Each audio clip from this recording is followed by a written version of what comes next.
밑에 내용도 한번 같이 보겠습니다. 지금 박원순 서울시장이 옥탑방에서 한 달간 이제 체험을 하겠다고 얘기를 하고 있는데 하태경 의원이 유독 좀 반대 목소리를 내고 있는 것 같습니다. 이것도 좀 영상을 좀 먼저 보겠습니다.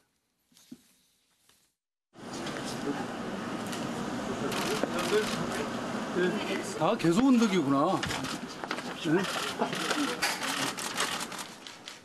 사실 좀 듣기는 좋네. 근데 땀이 나긴 나네. 네? 무서워요. 너무. 이게 지금 30년 만에 최고라고 하니까 덥긴 더운 거예요. 오늘은 좀 땀이 좀 나시네요. 지금 30년 만에 최고등이에요. 아씨 전복죽 이거 서민 체험이에요? 전복죽 10개, 자연송이 2개. 서민 체험 이렇게 하는 거야? 아니 밥을 해 드시지. 서민 체험이라면서. 예? 서민 체험 그래 하는 거 아니요? 이 비싼 죽을. 해야지. 음식은 먹어야 될 거 아니야. 그 밥 해봐야지 번호를 갖다 놓고. 방에 처음 20일 입주할 때는 시민들과 동고동락하겠다고 서민 체험 차원에서 들어간다고 이야기를 했는데요.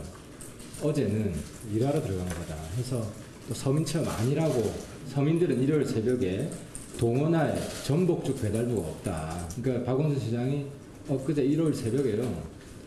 그 공무원들 시켜가지고 전복죽을 배달시켜 먹었거든요. 그래서 그거는 서민 체험이 아니라 귀족 체험 아니냐. 이 비판이 좀 아팠던 것 같아요. 일을 잘하려면 맑은 정신을 해야 돼요. 선풍기 부족해가지고 더위에 오락가락하면 일하는데 별로 도움이 안 됩니다. 그래서 문재인 대통령에게 박원순 시장 더위 먹지 않게 맑은 정신으로 일할 수 있도록 에어컨도 좀 꼭 좀 보내달라고 말씀드리는 겁니다. 글쎄요, 박원순 시장이 옥탑방 사는 거에서 찬반이 좀 엇갈리는 것 같아요. 이게 모든 문제를 이제 정치적 공방으로 이제 몰고 가는 거에 대해서 좀 네. 아쉬움이 있는데요. 지금 뭐 이제 엇갈리는 부분이 있습니다만은 어쨌든 간에 쇼가 됐든 뭐가 됐든 그 어떤 시민들과의 접촉면을 늘리는 것 자체에 대해서 비난하기는 참 어렵거든요. 네. 그것이 이제 어떤 박 시장이 직접 체험하면서 그 안에서 담긴 얘기들 그것들이 이제 정책으로 반영됐을 경우에 그럼 뭐라고 얘기할 것이냐 이제 여러 가지 그 앞으로 예견되는 부분들이 있는데 어쨌든 그 박 시장 얘기를 직접 들어보면요 현장에 가면은 자기가 새롭게 느끼지 못했던 그런 얘기들을 많이 듣는다고 합니다. 그리고 지금 당장 박원순 시장이 뭐 업무 자체를 거기서 보는 것도 아니고 공간에서 시청 공간에서 업무는 보고 그다음에 퇴근 이후라든가 뭐 휴일 이럴 때 접촉면을 넓히는 거거든요. 아니 정치인이라든가 행정 공무원들이 가장 많이 해야 될 것, 또 언론에 지적하는 것이 좀 밑바탕을 진짜 알아라. 책상머리 정치, 뭐 행정을 하지 마라 이런 지적이잖아요. 그런 부분 측면에서는 뭐 상당히 의미 있게 봐야 되는데 왜 그럼 이렇게 정치적인 어떤 잣대를 내고 하느냐? 박원순 시장이 이제 유력한 대선 후보라는 것이죠. 그러다 보니까 야권에서는 가만히 있을 수 없는 부분이 있는 것이죠. 예. 그러나 뭐 이것이 지역적인 어떤 뭐 그게 도대체 뭐 죽이 어떠냐 이런 식으로 하는 거에 대해서는 좀 냉철히 한번 보고 정말 그 국회의원이라든가 행정가들이 어떤 길을 걸어야 되는 것인지 시민과의 그럼 접촉면은 의원들은 좀 어떻게 넓힐 것인지 이 부분을 같이 고민하면 훨씬 더 생산적인 담론회장이 되지 않을까 이렇게 생각이 됩니다. 뭐 이렇게 정치권에서 공방을 하고 있지만 실제로 박원순 시장이 살고 있는 저 집 앞에는 새벽부터 민원인들이 몰려오고 있다는 거거든요. 네. 뭔가 하고 싶은 얘기가 있다는 거 아니에요? 그렇습니다. 그런 사실 자체가 이미 이제 이것에 대한 의미를 일정 정도 설명해 주는 것이고요. 예. 이제 그럼에도 불구하고 이런 식의 정치는 다소 이미지를 좀 높이기 위한 뭐 일종의 쇼라고 보는 뭐 그런 부분이겠죠.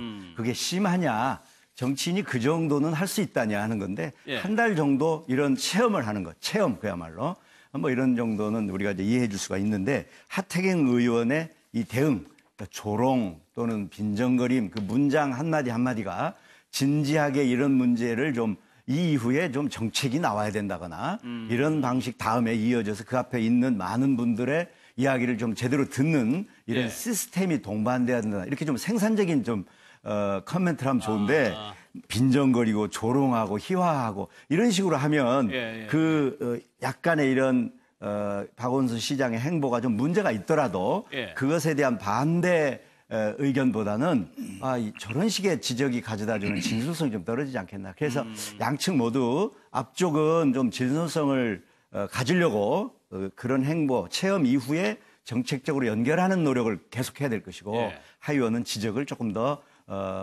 의미 있게 어떤 예, 식으로 예, 갈까 생산적인 좀 지적을 했으면 좋겠습니다. 알겠습니다. 신문 내용 하나만 더 볼까요?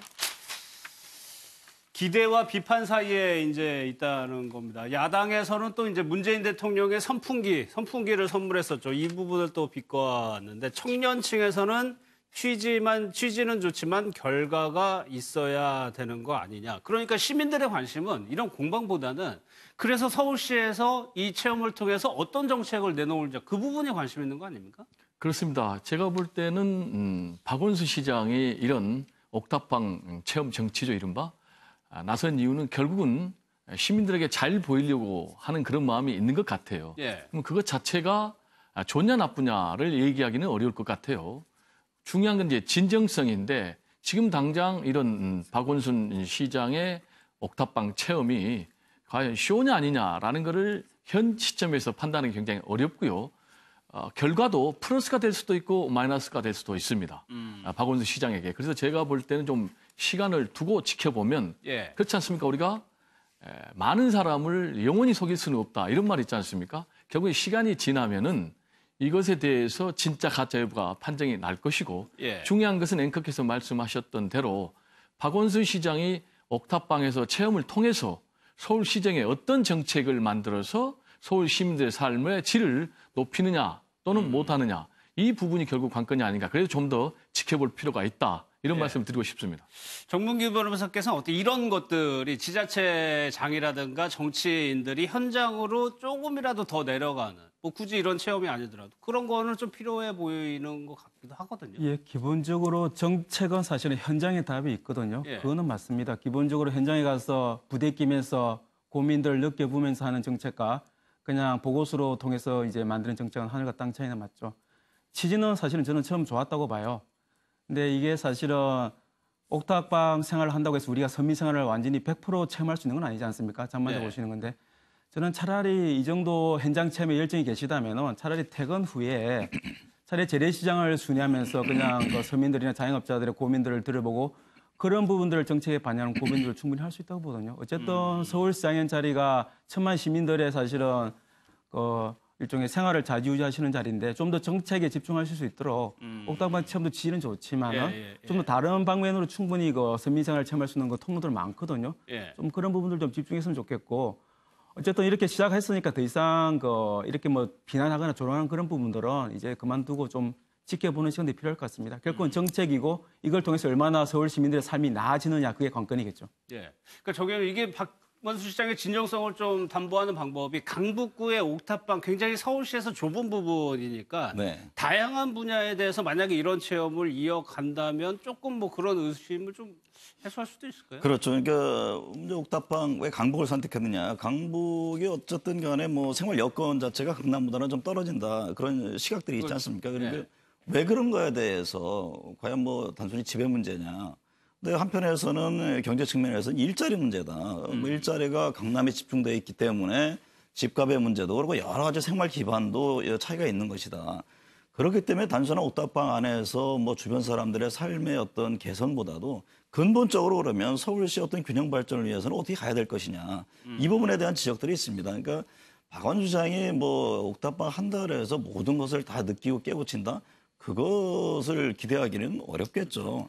다만 진짜 실질적으로 현장에서 부딪히면서 시민들은 무슨 얘기를 하고 있는 것인지 내가 과연 제대로 판단을 하고 있는 것이 이 부분에 대해서만이라도 어느 정도 좀 느끼고 간다면 저는 굉장히 큰 의미가 있다고 봅니다. 어쨌든 앞으로 4년간 서울시장의 책임을 져야 되는 위치고 그 안에서 말씀하신 대로 단순히 어떤 주거 문제 이게 왜 근본적으로 되는지 일자리 문제를 그럼 어떻게 하면 균형 발전을 칠 거지 이게 포괄적인 개념에 정책에 좀 아이디어를 갖고 그 부분에 대해서 접근한다면 그 서울 어떤 천만의 어떤 균형적인 발전과 시민들의 질의 개선에 상당히 도움이 되는 쪽으로 정책이 갈 수 있다라고 생각이 됩니다. 알겠습니다.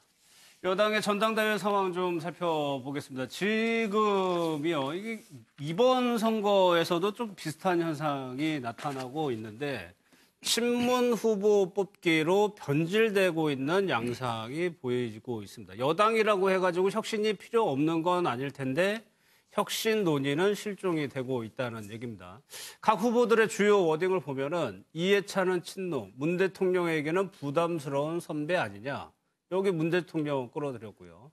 그런데 그러니까 이해찬 후보는 격의 없이 소통할 수 있었다고 반박을 하고 있고 김진표 후보가 이재명 지사를 끌어들이는 것도 이런 바닥에는 좀 이런 식의 계산도 있는 것 같고 결국에는 또 이런 양상을 띠고 가네요.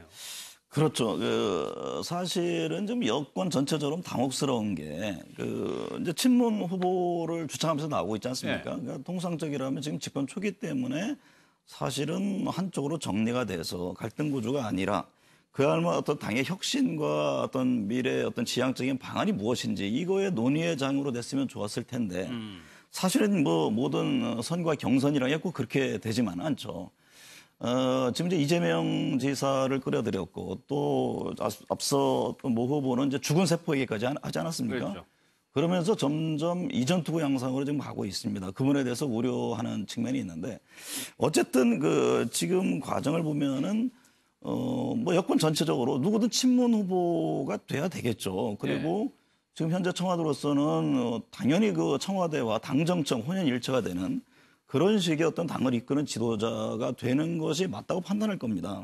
그 배경은 잘 아시겠습니다만은 2014년이죠. 그러니까 새누리당 전당대회에서 그 서청원 김무성 대표가 경선에 붙었을 때 당시 청와대에서는 모르겠습니다. 개입을 한 건지 안 한 건지 어쨌든 간에 친박이 아니라 김무성 대표가 되지 않았습니까? 예. 그 과정에서 공천 파동이 있고 당이 분열됐고 탄핵까지 갔고 여러 가지 이제 아픈 과정들이 있는 겁니다. 그러니까 어떤 굉장히 갈등 양상들이 여권 안에서 표출됐을 경우에 전체 국가 경영 차원에서 상당히 어려움이 있다라고 보는 것이죠. 그렇기 때문에 지금 이제 친문을 주창하고 있고 또 이제 권리당원이나 전체 어쨌든 여론 분포가 이미 친문 성향에 사람들로 많이 채워져 있기 때문에 그러다 보니까 어떤 정책 경쟁, 뭐 혁신에 대한 경쟁보다는 그쪽에 대해서 구애하기 위해서 여러 가지 이제 정책보다는 이야기들을 꺼내고 있는데 그것이 굉장히 좀 여당 전체적으로는 이전투고 좀 깊이 있는 상처를 주는 그런 양상으로 흐르지 않을까라는 우려를 하고 있는 것이죠.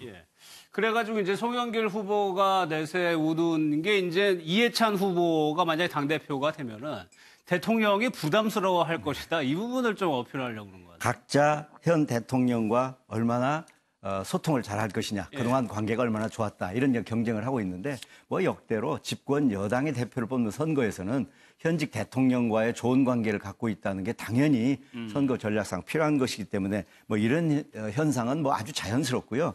다만 이제 지금 새 후보가 상당히 그 8명의 후보 중에 뽑힌 새 후보가 특징 있는 아주 잘 분포되어 있는 새 후보여서 권리 당원들이나 국민들이 보고 관리형을 이번에 선택하는 게 필요할까, 혁신형을 선택하는 게 필요할까, 또 조화를 이루는 게 필요할까를 잘 판단하시지 않겠습니까? 그래서 선거 과정에서 이게 대통령을 뽑는 것도 아니고 그 당의 대표를 뽑는 것이기 때문에 일단 이걸 통과하고 나면 그것은 이제 그다음 이 정권이 정부와 어떤 관계를 갖고 정책을 잘 꾸려갈 것이냐는 소통, 커뮤니케이션 그게 이번에 중요하기 때문에 거기에 이제 초점을 맞추다 보니까 이제 이렇게 이재명 지사를 끌어들여서 친문의 어떤 이제 그 지근거리를 강조하려고 하는 전략이 나온 것이기 때문에 조금 과도한 면은 있지만 큰 틀에서 보면 뭐 비교적 있을 수 있는 현상이 지금 벌어지고 있다. 저는 그렇게 봅니다. 근데 저는 지금 민주당 당권 경쟁 양상은 좀 바람직하지 못하다 이렇게 봅니다. 지금 3명의 후보들이 다 내가 문재인 대통령과 제일 친하다, 소통이 잘 된다 라는 부분만 강조를 하고 있거든요. 그러면은 이번에 이익이 당대표의 역할이 중요한데 그게 포인트가 뭐냐면은 당청 관계를 균형을 갖는 게 굉장히 중요해요. 과거에는 이제 수직적 관계라는 그런 지적이 많았거든요. 그게 뭐냐면 이제 문재인 대통령의 인기가 워낙 높다 보니까 문재인 대통령만 보이고 내각이 안 보이고 또 당도 안 보인다. 이런 얘기가 있었거든요. 그렇기 때문에 이번에 당 대표는 문재인 대통령 청와대하고 균형을 잡아주는 게 굉장히 필요한 게 지금 상황도 경제 부분에 대해서 굉장히 어려운 상황이기 때문에 당이 좀 이런 위기 상황에서 역할을 해줘야 되거든요. 그런데 그렇기 위해서는 정책이라든지 노선을 가지고 서로 경쟁을 해야 되는데 무조건 친문 그런 구의 양상만 보이고 있으니까 그런 부분은 좀 아쉬운 부분이 아닌가 저는 이런 생각이 좀 듭니다. 알겠습니다. 그나마 선거 초반에 그나마 조금 쟁점이 되는 게 이 정도일까요? 세대 교체를 좀 얘기를 하고 있는데 이제 송영길 후보가 56살입니다. 이해찬 후보가 66살, 김진표 후보가 71살인데 죽은 세포는 물러나야 한다라고 아주 강하게 송영길 후보가 얘기를 했습니다. 정민규 변호사, 이거는 뭐 민주당의 얘기뿐만 아니라 지금 다른 모든 당에게도 어느 정도는 공통적으로 적용이 될 수 있는 문제인 것 같아요. 그렇죠. 아무래도 사람이라는 게 자신의 경험의 총체다 보니까 기본적으로 물리적 나이가 사실은 그 사람의 뭐 핵심 성향을 좌우하지는 않겠지만 예. 그래도 본질적으로 사람들은 자기 나이에 맞게 이제 생각들이 이제 고려해지기 때문에 세대 교체는 사실은 여야 관계없이 되게 중요한 이슈들이 되겠죠. 근데 적어도 민주당 이번 당내 경선에서는 사실 세대 교체가 큰 의미가 없는 게 대다수 뭐 50대 후반이고 60대, 70대 초반인데요. 이게 뭐 나이로 서로 누가 더 좀 더 혁신적이다고 판단할 수 있겠어요? 엄밀히 말하면 세 분 후보 다 사실은 친문 후보들이거든요. 예. 다들 이제 문 대통령과 가까운 사이들이고 그래서 방금 지적하다시피 이 건이 사실은 정책 경쟁으로 안 가고 이렇게 친문을 강조하는 이슈로 갈 수밖에 없는 게 최근 지방선거에서 워낙 압승을 거뒀고 그 당이나 그다음에 대통령에 대한 지지율이 높다 보니까 굳이 뭐 정책으로 차별할 필요성을 못 느끼는 거죠. 그러니까 당연히 쉬운 전략으로는 그냥 가까운 그냥 대통령과의 그 소통 관계가 가깝다 이런 정도로 해가지고 당 지지자들이 어필하는 전략이 사실은 가장 섹시하고 먹히는 전략을 보는 거죠. 예. 이렇게 뭐 진행되고 있는 것 같습니다. 예. 이제 여당 입장에서는 뭐 청와대 포함한 여권 전체 입장에서는 이게 이제 지나치게 갈등 구조로 갔을 경우에 좀 상당히 이제 우려를 하는 부분들이 있습니다. 이제 정치적으로도 좀 우려 섞인 시각들이 있는데 이것이 당시 2004년에 민주당에서 이제 열린우리당이 이제 분화하는 그런 과정을 겪지 않습니까? 네. 당시에 그러면서 2006년에 뭐 지방선거도 여당인 열린우리당이 참패를 하게 되는데 이번 당대표는 어쨌든 간에 임기상 공천권을 갖는단 말이죠. 그렇죠. 그랬을 경우에 지나친 갈등 구조 속에 만약에 내가 공천에서 제외가 된다라고 했을 경우에는 예를 들면 지금도 계속 부각시키는 게 친노와 친문 여러 이제 프레임을 지금 갖고 대응을 하고 있거든요. 그다음에 세대 교체 여러 가지가 있는데 이것이 만약에 깊이 있게 들어가서 공천 문제까지도 상당히 염려스러운 상황으로 빠져든다면 예를 들면 객관적인 공천이 아니라 사천 형태로 간다. 이런 우려가 만약에 팽배해질 경우에는 당의 여러 가지 새로운 어떤 변화라든가 이것도 예견해 볼 수 있는 이런 대목이 되는 겁니다. 그랬을 경우에 청와대 입장에서는 어쨌든 문 대통령은 여당의 절대적인 지지를 갖고 정책을 추진해야 되는데 과연 이것이 제대로 되느냐. 이거에 대한 우려들이 굉장히 있는 겁니다. 그래서 사실은 이번처럼 친문 형태의 후보들을 주창하면서 이렇게 갈등 구조로 가는 것에 대해서는 상당히 좀 당혹스러운 부분이 있는 것이죠. 예, 예. 사실 뭐 정당에서 가장 중요한 게 공천이니까. 네. 용어는 친문이라는 용어이기 때문에 좀 그렇긴 한데 사실은 정부 여당과 청와대가 얼마나 소통을 잘하느냐 하는 문제하고 또 하나 이제 짚어야 될 게 많은 그 민생 현안을 처리해야 되기 때문에 야당과의 관계 설정을 잘할 수 있는 대표. 그래서 소통, 커뮤니케이션을 잘할 수 있는 게 이번 대표를 뽑는 데 굉장히 중요하다. 어떤 구체적인 정책으로 색깔을 내기보다는 관계를 잘할 수 있는 대표 쪽으로 초점을 맞추는 것도 자연스러운 지금 현재 상황을 대변하는 거다. 그렇게 볼 수 있겠습니다. 예. 다음은 김병준 위원장의 얘기인데 김병준 위원장의 국가주의가 먹힌 것이냐 중앙일보가 굉장히 조금 호의적으로 썼습니다. 민주당에서는 현 정부가 독재냐라고 이제 강하게 반발을 하고 있는데 학교 앞 자판기나 먹방 규제 비판에 대해서 일각에서는 이슈화를 성공한 거 아니냐는 평가가 나온다는 겁니다. 배 교수님은 어떻게 평가하세요? 지금 김병준 비대위원장 같은 경우에 이슈 파이팅을 하고 있는 거예요. 예. 지금 국가주의 가지고 이슈 파이팅에 나섰는데 사실은 한국당에서 가장 급하고 우선적인 것은 인적 청산입니다. 그런데 인적 청산을 하기에는 본인이 힘이 없는 거죠. 친박, 비박 있는 상황에서 자칫 인적 청산을 할 경우에 당내 기반이 없는 본인이 위태로울 수가 있기 때문에 정책이나 이런 노선을 가지고 지금 문재인 정부하고 각을 세우는데 그 수단이 지금 국가주의 논쟁이거든요. 예. 근데 이제 이 국가주의 논쟁은 사실은 뿌리가 어디로 가냐면은 박정희 시대로 거슬러 올라가거든요. 예. 그래서 내부에서도 약간 반발이 나오고 있는 거예요. 지금 김병준 위원장이 홍준표 전 대표와 다르게 언론 접촉을 굉장히 늘리는 거는 잘한 것 같아요.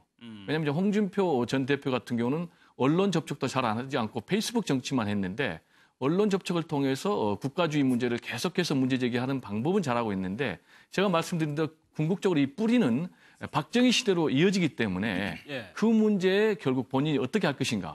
그리고 계속해서 이 문제가 이슈화되면 될수록 박정희 시대로 돌아가기 때문에 그러면 다시 친박들의 반발 또는 저항이 있을 수 있기 때문에 예. 이 문제가 끝까지 성공할 수 있을지는 좀 지켜봐야 되겠습니다. 그러니까 국가주의라고 한다면은 그 핵심이 박정희 전 대통령이기 그렇습니다. 때문에 예. 그 비판이 박정희 전 대통령에게도 갈 수 있다는 말씀이시죠? 네, 이게 이제 뿌리가 박정희 예. 시대 대표적인 이제 개발 독자 아니겠습니까? 정부가 개입해서 모든 경제를 주도하는 재벌가. 그래서 재벌이 사실 탄생한 거 아니겠습니까? 예. 그래서 뿌리는 그리 가기 때문에 이게 지금 시작은 문재인 정부하고 각을 세우나 결국 이제 그 문제로 이어지기 때문에 앞으로 이게 부메랑이 될 소지도 있다. 예. 이걸 어떻게 슬기롭게 극복하느냐가 남은 과제라고 하겠습니다.